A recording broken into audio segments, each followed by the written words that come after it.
Hi everyone, welcome to online spoken FTP on Advanced Communication Laboratory. In the session 1, we are going to see the experiment number 10, characteristics of directional coupler. The objective of the experiment, that is, we are going to study the characteristics of directional coupler in terms of its parameter called coupling factor, directivity, transmission loss and return loss. So this is the directional coupler. It is a 4-port passive microwave device or the component which is used for coupling a part of your microwave input power through a coupling port. It is going to be work in both the direction, that is in forward direction as well as in the reverse direction. This is the forward direction position, that is if you are giving the number for each port, that is this port 1, port 2, port 3 and port 4. The port 1 is connected and it is going to act as an input port, and port 2 is the output port in forward direction. While reversing, the port 2 is the input port and port 1 is the output port. That is, port 3 is always permanently terminated and it is called as isolated port, and port 4 is called as the coupled port. We are having number of directional couplers. The directional coupler used in the laboratory is nothing but your waveguide couplers. The basic principle for the waveguide couplers is nothing but it is going to function as a forward coupler. The forward coupler, which means the direction of flow of the microwave power in the coupling port will be in the same direction as the flow of the microwave signal in forward arm. This port 1 and port 2 is called by the name of forward arm, and port 3, port 4 is called by the name of auxiliary arm or secondary arm. Now we will see the experimental setup for the directional coupler. The test pen starts with the klystron power supply, then klystron oscillator and isolator, then frequency meter, variable attenuator and diode detector. The klystron which is used in the laboratory is nothing but the reflex klystron, as the reflex klystron has the advantage of using it in the laboratory sessions. The microwave signal generated through this reflex klystron is going to have the frequency with the range of 8 to 12 GHz. And then variable attenuator is used to control the power in the test bench by absorbing it. Then frequency meter used here is of the range of 8 to 12. We already know that the microwave signal falls under different frequency bands, and the frequency band used in this experiment is nothing but X band, that is 8 to 12 GHz. Before starting the experiment, we have to do some initial setup for the klystron power supply. That is, we are having the mode selector and display selector, and in the mode selector the AM should be selected, and here in the AM FM frequency and amplitude knob we have to set it in the middle position. Then repeller voltage should be in the maximum position and beam voltage should be in the minimum position. This all has to be set up before switching on the klystron power supply. After that we are going to switch on the power supply. Then here initially it should be in the beam off. Then we have to move it to the beam voltage, increase the beam voltage. That is just I am showing it. The beam voltage has to be set is in the range of 230 to 260 volt. It is high enough to generate the microwave signal, and then moving it to beam current. After setting the beam voltage, the current in the klystron shoots up slowly and it will be raising. After setting the value of 15 milliamps, I can move to the next step, that is setting of repeller voltage. Initially we have set the repeller voltage to the maximum. Then now I am going to reduce the repeller voltage and going to see what is happening in my output CRO.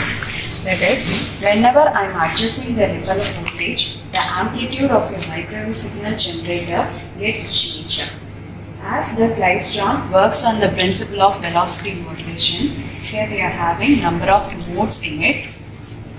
I'm going to set the repeller voltage value to 209 as it is showing the maximum microwave power in CRO. Now it is fixed to nothing but 0.5. Now we are just set what is to be required for the directional coupler, and we have set the input power needed for this experiment. So kindly note that the input power generated through the Flystron is 0.5. Now I am going to do the experiment with a directional coupler. That means in both the directions. Now I am going to disconnect the diode detector. I am going to connect the directional coupler in forward direction to the test bench. Then taking the reading from port 2 and port 4 is calculation. Now we have connected the directional coupler with the test bench. That is port 1 is connected with the variable attenuator and port 2 is connected with the diode detector, the output device. As the input power mentioned from the experiment is 0.5, we are obtaining the output power is nothing but 0.45. The same procedure has to be repeated for the reverse direction. The directional coupler is connected in the reverse direction. Port 2 is acting as an input port and port 1 is the output port, and here that is port 4 is coupled and port isolated. And while seeing the output power, that is it is having the output power as 1, that is 1 into 0.5. In both the directions, another thing we have to read is nothing but the coupling power. That means here in the forward and the reverse direction, we have match terminated the port number 4, that is coupled port. Now we are going to connect the output, that is output device called as the diode detector, to the coupled port, and we are going to measure the coupling power from the port 4 in both the directions. We are measuring the coupling power in forward direction. The diode detector is connected with the port 4 and we are taking the power of a coupled port. It is found to be 0.1. So what we are observing from the output power in forward direction is in the port 2, that is in the forward arm, we are getting 90% of the microwave power which is provided as an input. In the coupling port, we are obtaining only the 10% of the input microwave power. This is what we are observing. The last step is nothing but we are going to calculate the coupling power from port 4 in reverse direction. The output found as nothing but 0.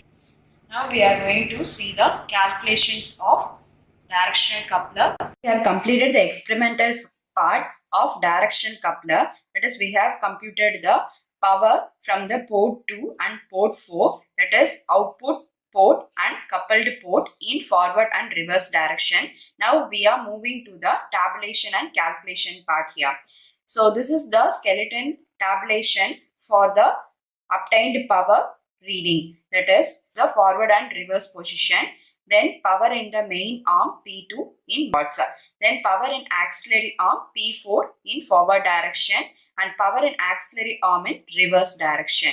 And initially we have set the input power for the directional coupler is 0.5 watt in the experiment, and now we have found that power in the main arm P2, that is in the forward direction, which means we have taken the output power from the port 2 in forward direction is nothing but 0.45 watts. Then power obtained from the coupled port P4 in forward direction is 0.05. Power in the auxiliary arm in reverse direction cannot be found out in the forward position of direction coupler, so it is marked as the null value, that is 0. Then in the reverse position, power in the main arm, that is 0.5 watts.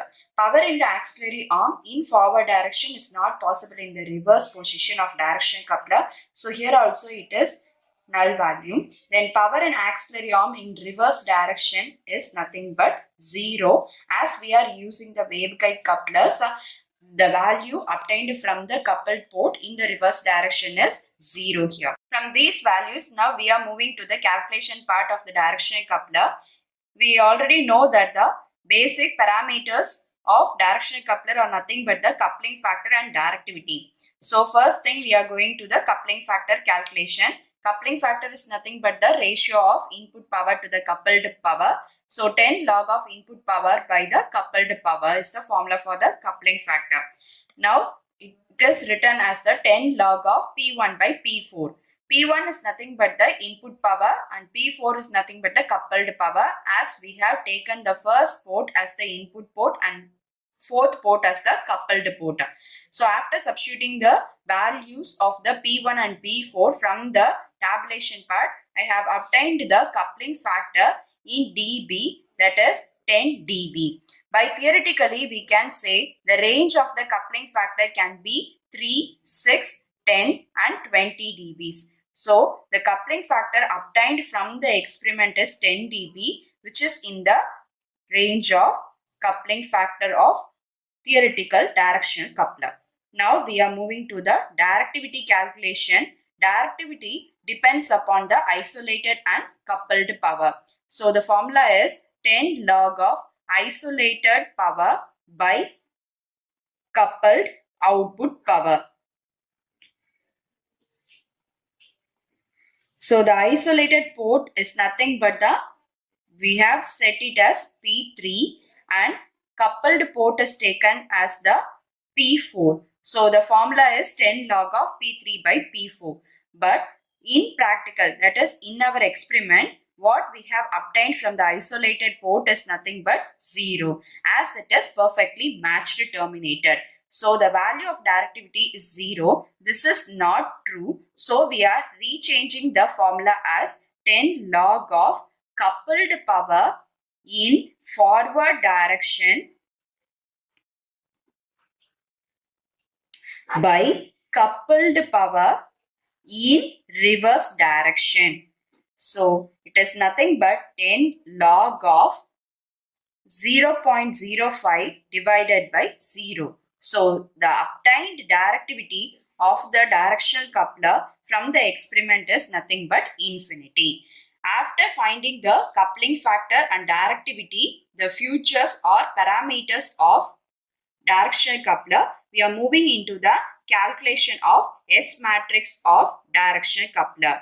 As we have mentioned, it is a 4-port device. We are going to have a 4 cross 4 matrix for the directional coupler.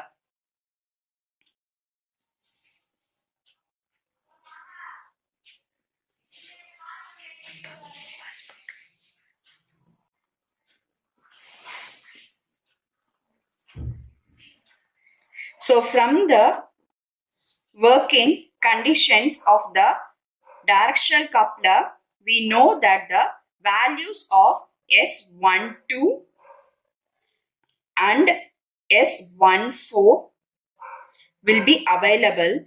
As it is a reciprocal matched device, we can say the value of S21 is also available and we can write it as S12 from S32 and S34. Here S14 and 0, S34 and 0. The diagonal elements are 0 because S11 is equal to S22 is equal to S33 is equal to S44, which is equal to 0, as it is a perfectly matched terminated ports. Then we are having the S12 value and S21 value. Then S23 and 32, 14 and 41, as it is a reciprocal device. We can write S21, S12, S14, S41 and S32 is equal to S23. These are the S parameters we have to obtain for the directional coupler S matrix. So we are equating the alpha value for S12 and S34. That is, value of S12 is equal to S34, which is equal to alpha. and then equating beta value to S14 and S23. As we are going to have the value of beta for the S23 complex conjugate value, we can say beta can be a negative value. So S23 S14 is equal to minus beta. We are now going to substitute this alpha and beta in the S matrix of directional coupler so that the S matrix becomes, after substituting the two elements, that is alpha and beta.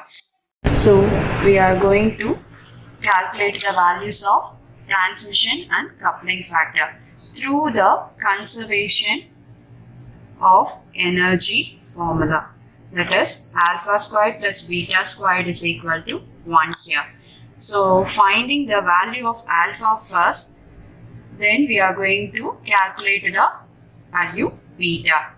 Alpha is nothing but transmission factor, so it is the ratio of P2 by P1.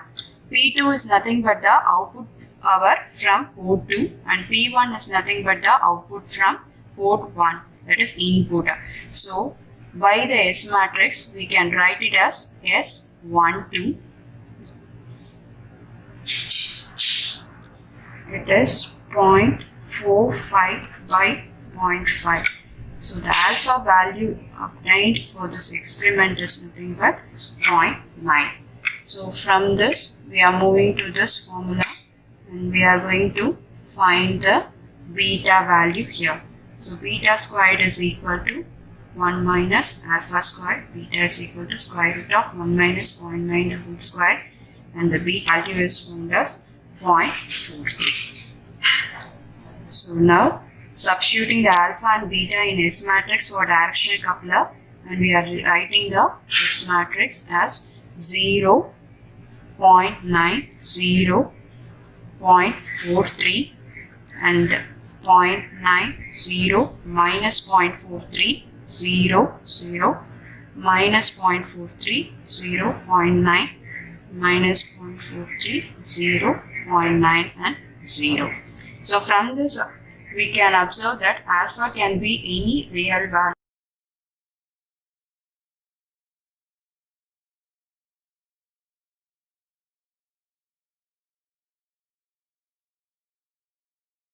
So we have completed the experimental part as well as the calculation of the parameters with the S matrix of directional coupler. Hope this will be a useful video for the study of characteristics of directional coupler. Thank you.